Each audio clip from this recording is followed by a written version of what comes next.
show. Celebrities, pop culture, and comedy. This guy right here. Everybody knows him. He's a superstar. Can I call you a superstar? You can do what you want. It's your show, and I think we can all agree that I'm recognizable. You are very recognizable. Right. But it's still that guy. Hey, whoa, hey, funny guy. Oh, do they? It's fine. I'm fine. Do you get that guy a lot? I get more and more funny guy, which I appreciate more than that guy. Okay, yeah, because that guy could be like kind of creepy too. You're right. Like, you're that guy. But when it's like, oh, hey, you that funny guy. Yeah, because they know you always bring it. Yes. David so Koechner. I'm fine with that. David Koechner live inside the studio right here. Hello, world. I wouldn't say America. World. Because I'm wide.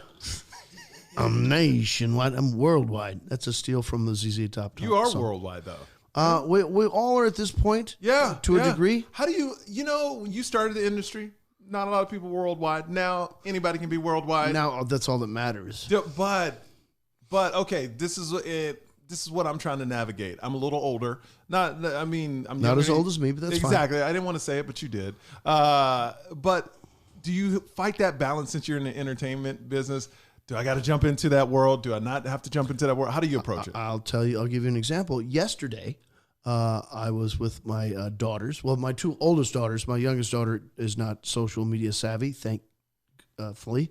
My older daughter is 18, and the next one is 13. And so I told them yesterday I'm going to set up a TikTok account, and they got really upset.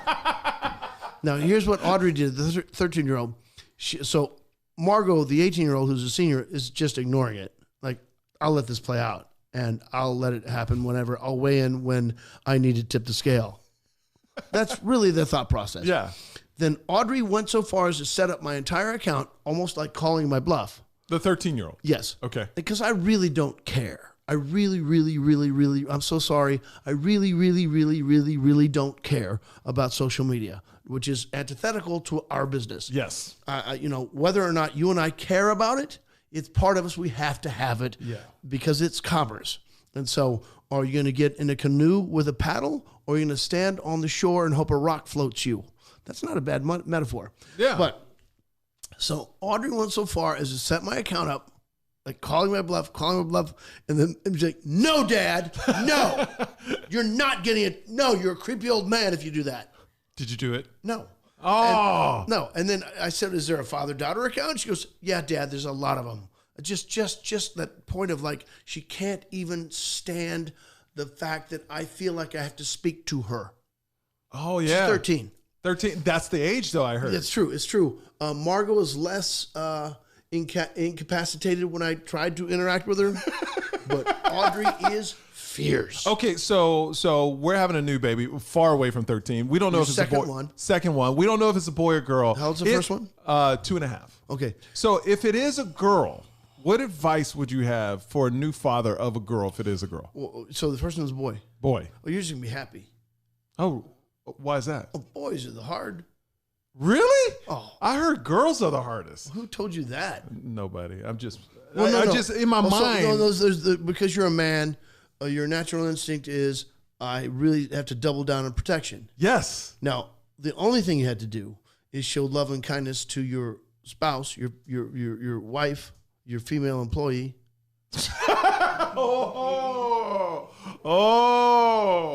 Hakuna Matata. That, of course, is called satire, folks.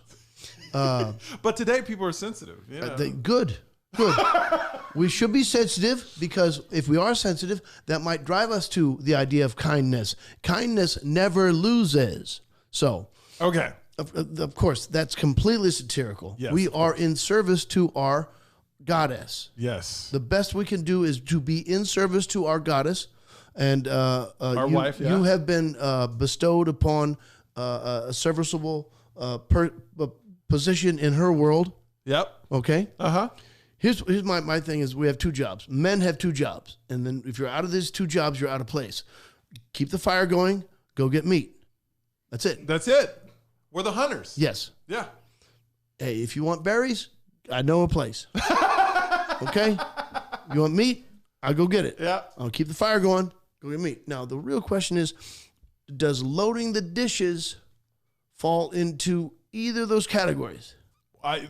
For me, yes. Sorry. Because I'm not okay, that's fine. Yeah. It's fine. It's part of the fire. Yeah. If she said that's fire, okay. The fire is what she problem- says it is. Here's the problem. Yeah. I don't know if cursing's allowed, no? Yeah, of course. It's a podcast. Don't fucking tell me how to keep the fire going when you say keep the fire going. So don't fucking tell me how to load the goddamn dishwasher. Okay. If I'm going to load it, I'll put the goddamn plates in how I decide. Oh, yeah. I might have them facing each other. That's fire. Yeah. And plus, the fact that we have a dishwasher in the first place is wrong-headed. It is. We don't need a dishwasher. No, you don't. Because So what I notice is people wash the dishes and then put it in the dishwasher. Thank you. It's like, why are you washing them twice? Now, do you find yourself not quite washing clean? Like, all right, I'm going to do a part of the maid's job, but I'm not going to finish it. And by maid, I mean dishwasher. Dishwasher. We are not entitled. We are not privileged. We are people who just happen to have an economic concern to make sure more people are employed, and that's the only reason we would have help. Yes. Agreed. So what's this have to do with a little girl? Oh, you're a little girl. Yeah. When you thank you, the man who thinks and listens. I think the greatest gift we can give to our girls is the respect and kindness we give to our mate. Yes. Because then we have a better possibility that she will seek the same and not settle for anything less. That's what I'm talking about. Boom. He brought it around. You see there? That's the end of the show. Brought it all the way around. Thank you for tuning in. Well, you can cut all that other nonsense. Look, I'll go 12 miles to get a 1 mile answer. I know. This was a sprint, but you ran a marathon. But hey, but that's what makes it I took funny. a lot of breaks. You're like, it's a left. No, you went right. It's a left. It's a left. Anyway, yes, sir. I want to know how you started in this whole craziness of Yes, sir. entertainment. I'll go back to the begin. I'm from a very small town in central Missouri called Tipton. It's a town of 2,000 people. Now 3,400 because they moved the city limits to include the prison. It's so sad. Federal dollars are allocated on head count. Oh, yeah. And so there are incarcerated people to the number of 1,500 in that town. It's nearly doubled it. So, and these poor bastards are like, where are we? I'm living in Tipton. I'm a resident apparently now. Anyway, we don't have time to talk about incarceration and Yeah. the. You don't seem happy about it, though, David. Come on, man. Yeah. Your city. Well, you know this. Yeah. This country incarcerates more persons per capita than any other country in the world, and we're the freest. That's actually qualifies as our irony. So look up irony because you think it's coincidence. Coincidence is not irony. So quit describing coincidence as irony unless you want to go, I'm stupid. Anyway, Oh, yeah. where I came from, how I got there. Yeah. A small town. Tipton. Always knew early, like something, I don't belong here. I don't belong here because I'm a creep. So I knew early, like I have to move to a city. I got to get something else.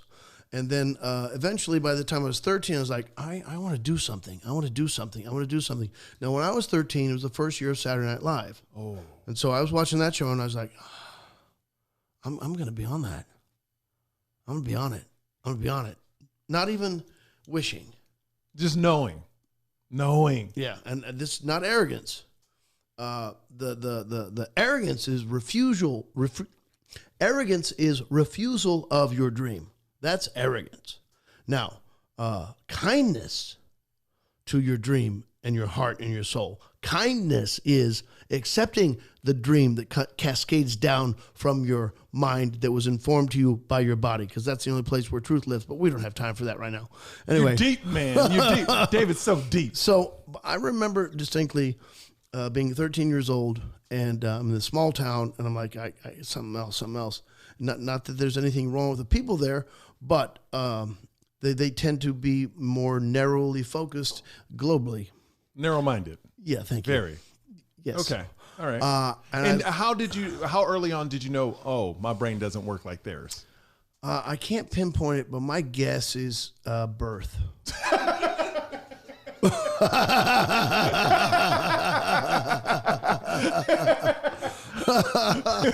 I mean, I got put there for a reason. Yes. Either they accepted that or they said no. And when that happens, you're like, okay, then I'll go where my gifts are allowed to, prosper. So about 13 was I realized like I want something else. And I saw Saturday Night Live, like, okay, this is before the internet, before a lot of books. And you're still in Tipton. Yep. Okay. And before, even books about that institution were written. So I was still kind of like wondering, I didn't even know how that happens. Deep in my heart, I wanted to be an actor, but I've never met anyone. I've never met anyone who ever thought about that. That's just such a foreign idea. It's like saying I'm going to join, what was that old French Foreign Legion? Okay. Right? So then I became a poli-sci major throughout my later years in grade school. And then in high school, I was always interested in politics. I still am. And what's happening right now is a travesty, but it's about to end. Oh, yeah. We can only hope. Well, man, we could talk 5 hours about that, but Finally, we won't. or 20 seconds Or ago. 20 Oh, we agree. We agree. That's gonna happen. 100%. Yeah. It has to happen. Yeah. Criminal. Because you can't spin it. You can't run from it. You can't hide from it. So you can either get on the right side of history or not. That's what I'm saying. We agree. Yeah. 100%. So I was a poli-sci major, but I really believe that was a desire to seek a stage, probably. Because I didn't have any design on how a person really followed that type of dream. Plus, if you're in an environment where they don't believe in dreams or don't want you to have them, if you declare it, everyone's going to do everything they can to pull you down. Yes. Yes. So it took some time. And then like that, as a poli-sci major, and by the time I got to my third year, I was like, I realized this. To be a successful politician, it takes three things. Either A, you're born into a political family. B, you're super wealthy, or C, you're the smartest person in any room you walk into. I was none of those things. Mm-hmm. So I realized like, politics is out. Yeah. I'm going to wind up an aide or assistant or poli-sci. It's either you're going to be a lawyer or you're going to be a teacher. And I was like, no. So I quit going to my classes. And if you don't go to your classes, you're academically ineligible. Yeah. They'll throw you out. So I came home that December and, my grades came to the house, and I'm like waiting. My dad got my grades. Like, well, Dave, I don't know what you want to do, but I don't think you want to go to school. That's how hard it was. Because he was happy. He's like, oh, I don't have to pay for this. Right. So what school were you going to at the time? By then, I was going to the University of Missouri. Okay. I started at a place called Benedictine College in Atchison, Kansas, by parental decree. Mizzou. Then Mizzou, and we recognize Missouri as a shameful place now. Missouri, what are you going to do? What are you going to do? You got to do something better. Here's what Missouri has. I'm going to call this 3 strikes. So Missouri, 2017, NAACP travel warning. That hasn't existed in any other state in the union for 30 years. That's a very shameful thing. Mm-hmm. And you did nothing. Then you become the state that passes a law that pretty much bans a woman's right to make a decision about her life. That's bad. And then you keep the guy that's the worst representative of any of these ideas for a long time. And then, last week, in Kansas City, Missouri, which has a very large African-American population, you decided to unname Martin Luther King Boulevard. The only city in the country that has made that decision. What the fuck? Well, my disappointment is beyond measure and nearly beyond ability to even articulate it. Whoever voted, I will say this. Mm-hmm. They did the tricky ballot measure. First of all, no city has ever had a municipal vote on changing a street name. Yeah. That's always done by the city council. So some super racists, and you have to say super racists, not just regular ones, like a Donald Trump racist. Yeah. He's a super racist. Oh, yeah. Person like that put on the ballot, and they're canny enough so if you voted yes, it meant get rid of it. Get rid of the boulevard. If you voted no, it meant change the boulevard to to Paseo.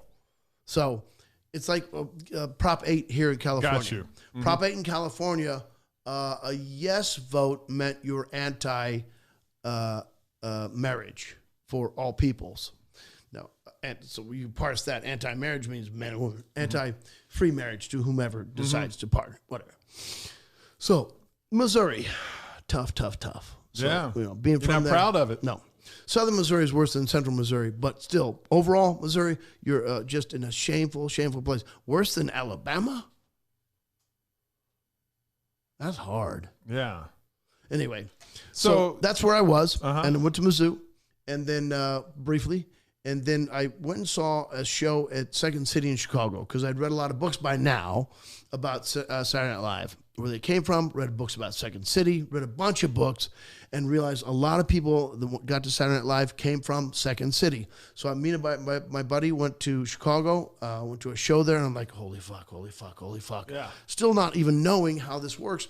And then on my way down, it's a 2-story structure.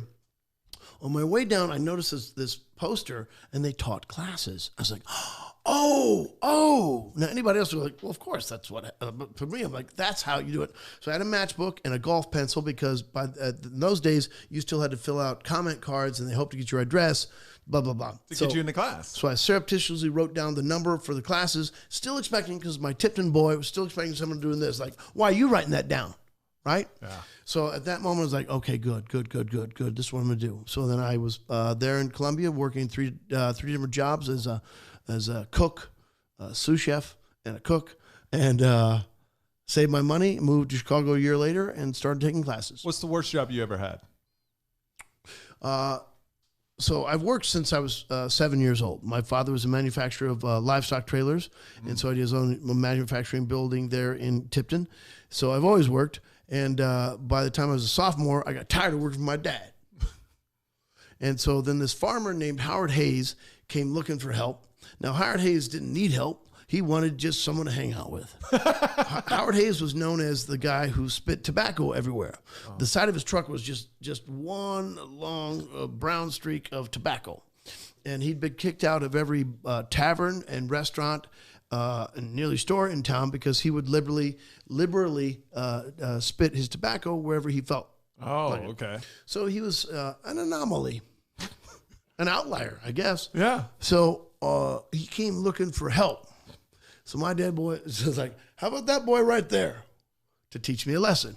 Oh, you think this is bad? Oh, you're having trouble working for me? Go work for Howard Hayes. Sorry. His wife was my kindergarten teacher, one of my favorite teachers, a lovely woman. They're all passed now. So any descendants of Howard Hayes, hope you get a chuckle going, ha ha, that's Grandpa. Anyway, so I worked for Howard Hayes for 2 weeks, and that was the worst job. So what'd you have to do? So between the highway and the fence line in a rural area, that's state-owned property. But he would have me, because he just wanted someone around, I guess, have me cut weeds out of the weeds. Okay. Along his property line. Just like, what is this? Just for no reason. Yeah, I'm getting hay fever, and just, it's, summertime, burning down, just all kinds of awful. Okay. And also, now this is going to get into a little bit of imagination. Okay, if you're sowing beans, means you're planting soybeans. There's a thing called a drill. So the thing that you think is a plow that plants, or a planter that plants things in the ground. In soybeans, it's a drill. So it's got a little, it's a 2-wheel apparatus, and it's got a hopper where the seeds go. And behind that, it merely kind of places the beans mechanically every so often in a field. Behind that are chains with an O-ring at the end of the chain, with drags and just gently grazes the soil to cover these seeds. Okay? Gravity does it. My job was to stand back on the tongue, that means like the hitch of the tractor, and make sure that the chains of the what do I call it? The bean plow? No, it's not plow. Okay. I had the word earlier. It doesn't matter. They're not going to move. If you pull something behind you, it's going to stay behind you. My job is to make sure it stayed there. Yeah, that's Standing on the tongue of a tractor for hours in the sun, not having enough water, really, because you don't prepare. You're 15. You don't think, oh, I'm going to need a gallon and a half. And you get, a couple of quarts, and you're like, God, I'm so thirsty. This is awful. Why am I hanging on for dear life behind this tractor, standing on this narrow piece of metal, watching things that naturally take care of themselves? Why am I winded? That was the worst job. okay. Gotcha. So you saved up your money, moved to Chicago. Then I went. So you want to jump to the head of the story? How much time do we have? Because this is a 5-hour podcast, as far as I'm concerned. Anyway, here's the point. The point is, I've never been unemployed in my life. Okay, ever. good. Not once. Okay. So I did that, and then you start making choices. The good news is this: my dad was smart. Make choices. You don't like that? It can get worse. Make choices. Make good choices. So then that's what it becomes, really. Hard work and good choices get you where you want to be. Now, you can either not work hard and not make choices, and you wind up wherever life brings you or takes you, right? So that's your choice. Yep. So all it takes is one decision. As they say, to decide means to cut off from any other ideas, to cut off from failure. So if your decision is success, then that's it. That's it. Failure is not an option. Only success is the option, and then you will naturally gravitate toward everything that will eventually make you successful. How long did it take you to get in that mindset? I would say it probably happened immediately, but to be able to distill it down to that articulation of like, oh, I see, because like that. Yeah. So I started working at 7. My guess is my dad started working at 4. Yeah. No, right. My kids have not had a job yet. They are going to fail. And the youngest is 29. Oh. That's a lie. Okay, so let's go through this because this is not a 5-hour podcast. Yes, David. it is. So you have this terrible job. But let's get to Second City. So Yes, Second I moved City. to Chicago. I read in the paper about this cat named Del Close who was teaching classes at a place called the I.O. I went to the Improv Olympics, studied with Del Close. Then I subsequently signed up for classes at Second City. So I was studying at Second City and the I.O. at the same time. Read Outliers by Malcolm Gladwell. Get 10,000 hours in. So I was doing all this work. I was on stage within 2 months in Chicago after I started taking classes.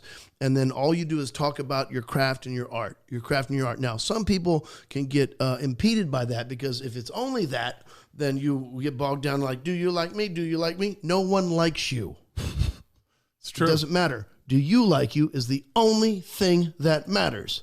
And I don't like you or me. You like yourself. Of course I do. A little bit.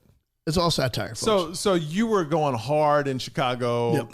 private class, or working with a coach, and then doing doing several different improv groups, yeah. And So- also then started taking acting classes, yes. Go ahead. So when did you know that? Oh, I got this. I have a talent for it.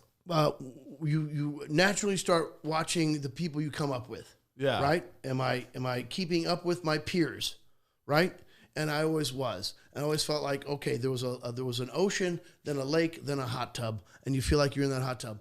The only person that scared me, and not scared me a lot, because I then immediately go, okay, he's different. I came up with Chris Farley. We started together at the same time. Now, Chris is a very special, once in a 100 years comic, rare, gifted by God or the angels, wherever you want. Gifted by the angels, because he was an angel, actually. Chris was an angel. But his wings were covered in doubt, I guess. Mm-hmm. He was just an amazing blessing. His heart was huge. His gifts were universal. And no one who's ever worked with Chris could ever say there's anybody better, because you can't describe what he had. You can't describe it. It only is. It's pure comedy. It's like, oh, there it is. And you can't do that. If I'm working towards something, then I can't do it. That means I'm not. Then I am. I'm not. I am. Uh-huh. He is. So coming up at the same time as Chris. Then I quickly take him out of the mean. So if you have a mean, which means like, okay, I'm stepping up toward what my goal would be, and this person goes like that, you're like, oh, I'll take him out. I don't consider him part of my trajectory because he just was a jet plane. Since you started to sign, did you know this right away? You could tell. Like, You could just tell. Like, well, no one touches that. You can tell. The rest of us are here. We're all getting better, but oh, fuck. What was that? As a shooting star. Wow. Yeah, you can tell. And as soon as y'all hit the stage, it was like when he went on, he would just steal the whole. Yeah. Wow. Well, and it was not ego. Zero. It was just him. Zero ego. It was just the angelic vocation of I am to bring joy. That's who he is and was. I mean, is because it exists.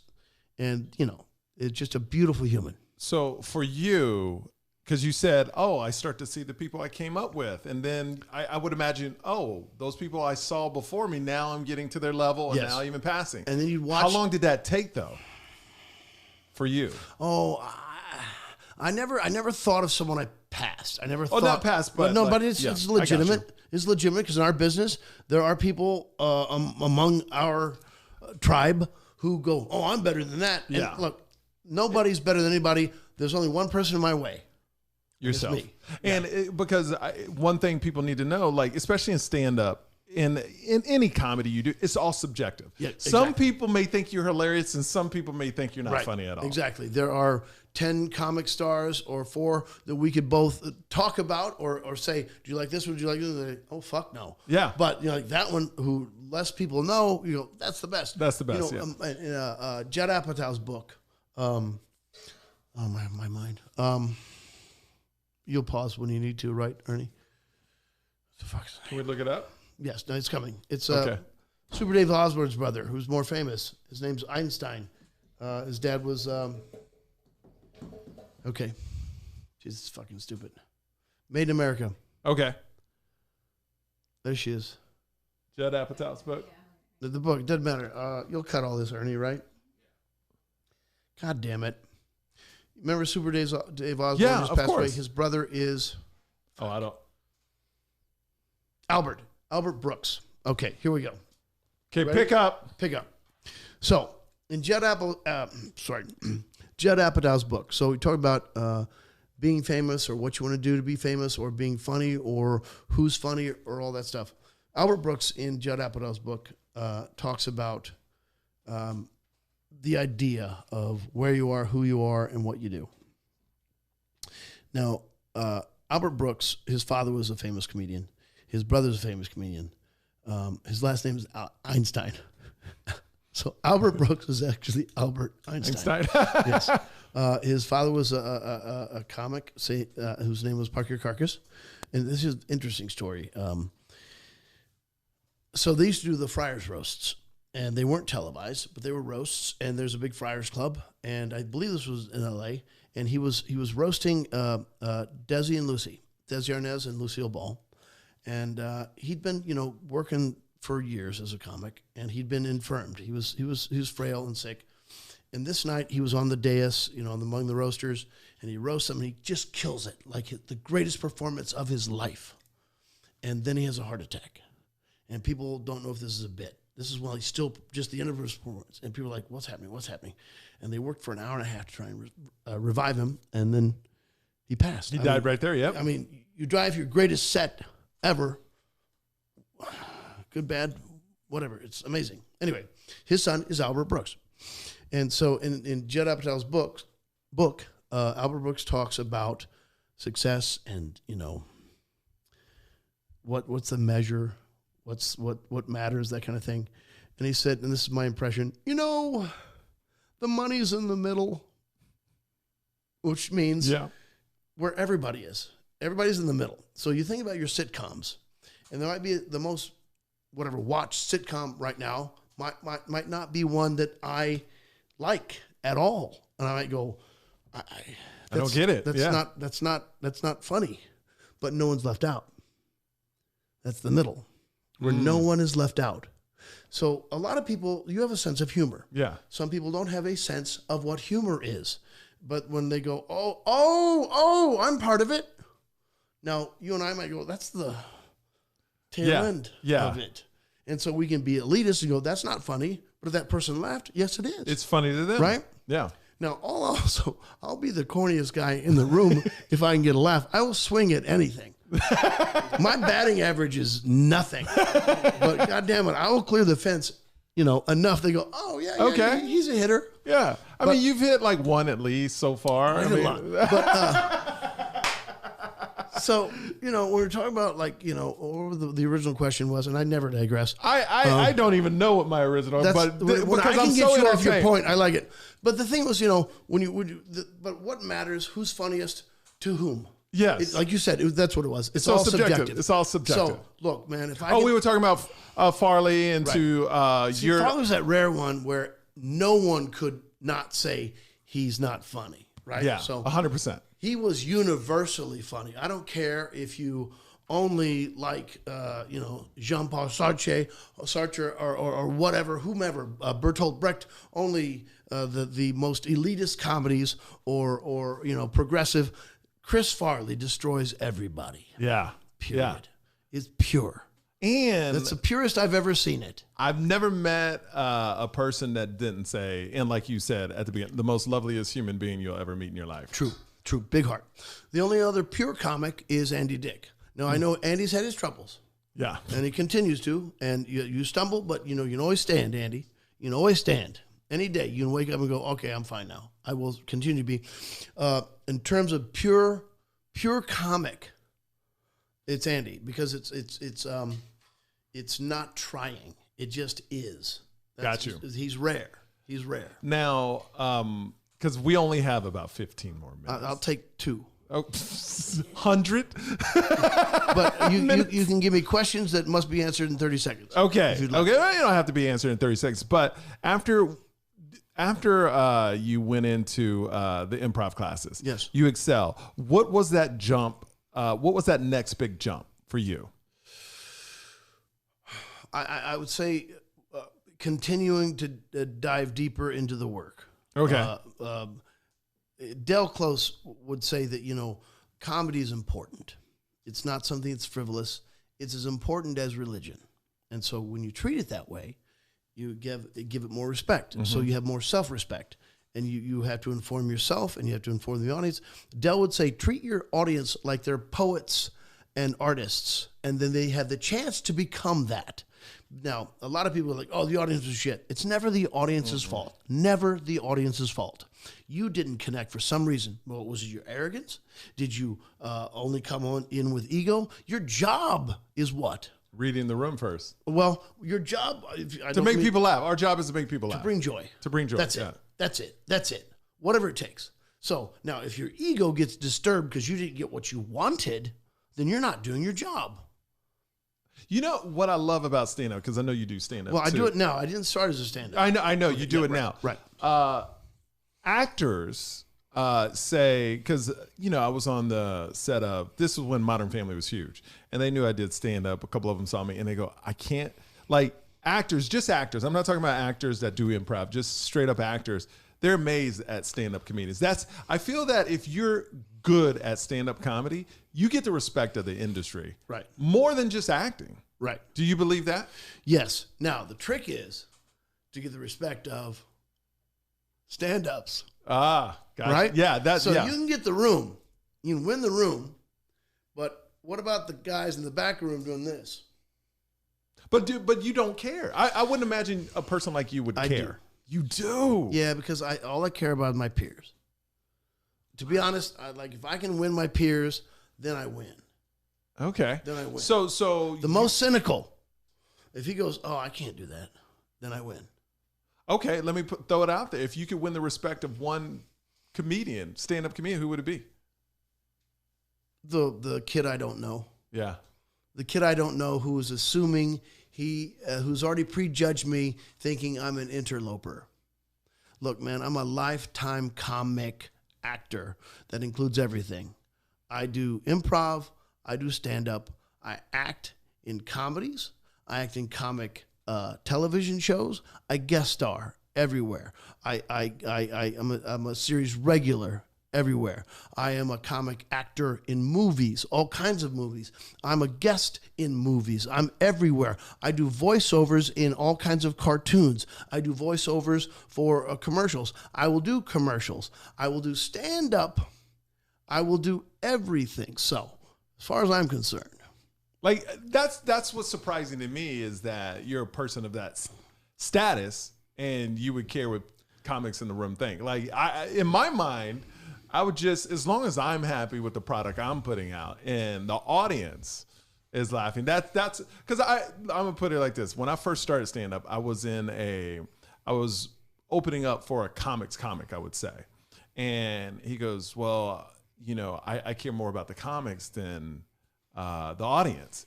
But me, it's like, well, how are you going to draw an audience when you have? But he had that airiness. It wasn't. Okay. It wasn't the giving to the. It was like, I'm better than you. Oh, okay. Now I understand that. Yeah. Now I don't think that way. Okay. Here's the arrogance. I'm assuming I'm going to get where my shovel's digging deep. I'm going to get all that dirt. But like, oh fuck, I can't get that pebble over there. Okay. So.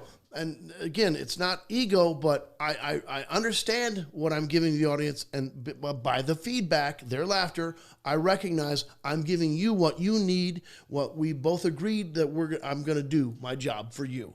But, if I can also get that motherfucker who did not want to laugh, like, oh, okay.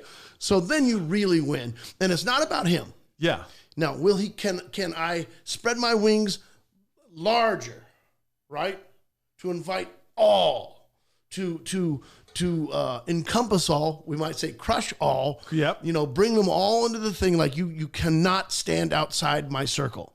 You can try, but eventually go, fuck. The crowd just got behind me. I'm part of it. Yeah. That's, because it's our job. It is our job. Not my ego. It's my job to not let anybody outside of it. Okay, so like you said, you're in movies, you guest star in movies, TV shows. When did you reach a point? I starred in 2 movies, but that's fine. Okay. Only 2. Well, 2. Well, it's okay. Yeah, I'm kidding. No. Good. But my thing is, I got no fucking ego about any of this shit. I really don't. TV. You're on TV all the time. Yes. You're in. I'm inescapable. Inescapable. That's a good word for it. So when did you become inescapable? Where you're in this industry where you're like, I'm good. Because so many people worry about, I may not get booked next year. You're not at that point. Never from the beginning. Now, this is not arrogance. This is the truth. Like the 13-year-old boy standing against a tree, looking at the sunset going, I'm going to do something. Okay? Once I decided to be an actor, and this is not arrogance, this is necessary, and I'm sure you've done it too, I'm going to make it. Oh, yeah. Period. Now, then, when I say I'm going to make it, what's important to me? It's important to me to have the respect of my peers. Now, that kid that's looking in the comedy club is not my peer. He wants to be, so he can get here or not. He can hate me forever, right? Doesn't matter. If I get it, great. If I don't, it doesn't matter. But if I get the respect of the peers that I want to be peers with, then all right, then I'm there. So that's what I've always wanted. Who's the first peer that you got the respect from that you looked up to? Well, there were people in Chicago, whose names you might not know. Okay. Who I understood that they were able to look among the pool of people there and go, "You're actually good. You're special." Yeah, and there's some teachers and people like, hey man, one guy, Noah Gregoropoulos, who's a good friend of mine, said to me, "It begins by knowing," and what he meant was, "You're good enough. Yeah. Don't stop doubting yourself," because we all have that. Oh, 100%. But he wrote it on a napkin. I still have it somewhere. Begin by knowing. Okay, so I want to jump ahead because I'm so bummed. Fine. We only got a few more minutes. I'm more fucked. But I know you've talked about this endlessly, but Anchorman. That's fine. Yeah. It's still... It's special. It's rare. Special. It's special. It's rare. You hope to be part of something that is part of people's lives for a long time, emotionally, intellectually, spiritually. And if you get one, you're lucky. I hate this question because I hate the question. It's okay. Did you know when you were shooting it? You have to ask this question. You must, as your job, you must ask this question for your people. Yeah. As much as when I go do stand-up, I must do lines from Anchorman for them. Absolutely. Yes. So when you shooting it, yes, did it feel different and special? Yes. So you knew. I'll tell you a story. Okay. So I'd known Adam McKay since 1991. Met him for the first time on an L train in Chicago. He had seen me on stage because he was a year or two behind me as a student. And so he came up to me, we started talking. And then, then you pay witness to the power of McKay, who's the brightest, I will say, even to this day, probably the brightest individual I've ever met. Wow. Yeah, I mean, the guy is just, the brain has its own magnetic pull, you know, his own gravitational pull. It's one of those white hot minds. You're like, wow. And still, again, zero ego on McKay. Uh-huh. I've never seen ego. I've seen him go, think about what you just said, and he never derides anybody. He never derides anybody. He accepts anybody's bad ideas and goes, okay. And he never shuts it down. He invites it in and might ask a question, which in the Socratic method, that's the way we illuminate the other mind. We don't tell it what to do. We go, I know you're smart enough to think something else. Mm-hmm. It's just a fantastic mind and fucking a comedy goddamn genius. Yeah. He's the only one outside of Farley that I just like, how the fuck does this exist? I would come in on Anchorman because you'd be encouraged to like improvise. And for the second one, I'd write shit. Like, here's my line, but I'll write 10 alts because we're going to do alts, which means we'll do the dialogue, but then we're going to do a bunch of different ones. And I'd write 10 ones. I'd like, I give some thought. And I'd show him the case. He's like, yeah, that's great. That's great. You always say, that's great. That's great. Then give you 5 more that fucking beat yours by 10. You're like, God damn it. I can't. That's great. That's great. But here are some ones you should try. Yeah. So was a lot of that movie? Yes. Okay. I'll just answer your direct question. So I'd known McKay for a long time. I had known Will obviously for a while, and I'd known Steve since way back at Second City. Steve's a god. Steve is amazing. You know, he's not flashy. He's just brilliant. He's rare too. Mm-hmm. Rare. So halfway. So I'll tell you, the first week that myself and Paul and Steve had gotten the movie, and Will's the star. So, you know, Will's when you're a star, you've got to have some time every day, like to get into your thing. But myself and Steve and Paul were in our trailers because there's trailers that are 3 or, so there's trailers that are 1, 2, 3, or 8. Yes. We were in 3s. So, so is you, Steve, and Paul. So right. We would visit each other's little rooms. And are we out of time? So, and then after the first week of filming, all of us were married. All of us had gone back to our wives after the first week and said to our wives, like, I don't know what to do. I'm not keeping up. These guys are too funny. I don't know what to do. So that was comforting. Wow. We all had the same discussion with our wives. Now, halfway through the movie, we were all still talking like, oh, this is really good. Because it's making you guys laugh. Oh, that yeah. scene, you're so much, and that's when you really know, really right? having to really struggle to not laugh because you don't want to blow the other guy's take. So this is a 2-shot, let's say. So if you're laughing and it's my single, it's fine. You won't blow it. Now there's 3 of us in the scene and someone's doing something like, oh, how do I not laugh, right? But halfway through the movie, the 3 of us were in one of the rooms, and we're like, yeah, this is really good. Almost like when if you're a baseball fan, if you're watching a no-hitter and you're in the 7th or 8th inning, you don't say, oh, it's a no-hitter. Yeah. Because that's bad luck. That's how this movie felt. Like, this is right? Yeah. Right? Yeah. Now, the interesting thing was, it was not a hit to begin with, the movie. No. It came out in August of 2004, which back then, now there's not really a dog days of summer, a dead time to release a film. Back then, if you were in August, you're like, they don't really care. Yeah. I don't think they really knew. They didn't understand the film. If you remember, the tagline or the marketing line on the poster was, we bring you the news so you don't have to get it yourself. Yeah. Fuck you? What? The fuck does that mean? Yeah. They really did not understand the movie. The movie underperformed because it made $86 million at the box office. At that point, the benchmark was $100 million as a hit. Oh, we wow. weren't. We weren't. Okay. So then, because people just didn't know what this was. It was new. Really, it's a brilliant satire with a dumb center. Yes. Everyone thinks it's just dumb. It's not. It's really, really smart. Mm-hmm. And so it took people a while to go, oh, I got to get to the smart stuff. There's a dumb thing I like. But at the same time, they're being informed, understanding that we're making fun of dumb. Yeah. We're making fun of bad. Would you say it was lightning in a bottle? No, No? because it wasn't. Because it took years for it to become what it became. So then it became some people's favorite movie. Then people started seeing it the second time and going, oh, now I get it. Then it became a thing that people watched as a family. My favorite thing is when generations, I'll meet them in airports. There's a grandfather, a father, and a son. Yes. And they're all like, we all love it. And I'm like, fuck yeah, that's the good stuff. And it might be for different reasons, but it doesn't matter. It happens. So that's fun. So in a way, slow lightning in a big bottle. Slow I don't lightning. know. But it became a cult hit. Then it became a pop culture phenomenon. And that's the rare thing, which is nice.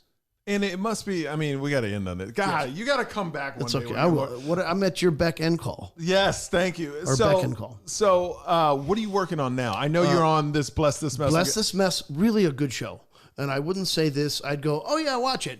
But it's really good show. It's probably the best writing I've ever been able to participate in television, other than F is for Family, which is fucking just magic. Mm-hmm. Mike Price and the other guy, what's his fucking name? Bill Burr. I've never heard of it. Never heard of Bill Burr. No. I'll say this, though. Isn't he like new, up and coming comic? He's an up-and-comer. He might make He's it. pretty good. Yeah. I'll say this, though.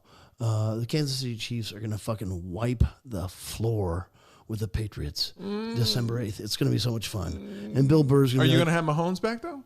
Mahomes is already back. Oh, and okay. Bill Burr's going to like, oh, Dave, you knew better than any of us. Because I'm going to watch the game with Bilford Burr. Chiefs. Go Chiefs. Anyway, Okay.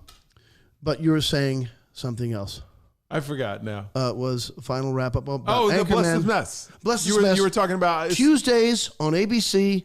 It's a great show. The writing's great. Oh, the Bill Burr, the F is for Family. Yeah. That is just, it's beyond magic. It's goddamn hilarious. So it's animated. It's on Netflix. It's on Netflix. I cannot get through my lines. It's so funny. You're like, you got to fight through. It's brilliant. Bless This Mess is brilliant as well. We've got an amazing cast, and it sounds like bullshit when an actor gets like, we got truly a remarkable cast. Yeah. It doesn't happen often. Dax Shepard is in it. He's great. Dax is an angel. Lake is an angel. Ed Begley Jr. is, so if they're angels, he's God. Yeah. Pam Grier, come on. JT Neal, Lennon Parham, my wife. I don't know if I've had a lot of comedy partners. She's among the best, easily. She plays my wife. Man, we are just in sync, and it's beautiful. It's no look pass all day long. I love it. We are afforded the opportunity, because the writing is so good, that they give us a lot of emotional moments. And with Lennon and I, whatever they need, and it's on the fractions, we can look at each other and go, here, and go like, yep. And it's just, we've never talked about that. It's like, yeah, okay. That's great. It's just a beautiful scene partner, and it's so fun when you get to work with someone like that. All right. Well, our time is done, David. You got to come back soon, okay? Our time is done for now. For now, but I will see you soon. I All hope right, so. sir. I Thank you so appreciate much. it. Thank you so much.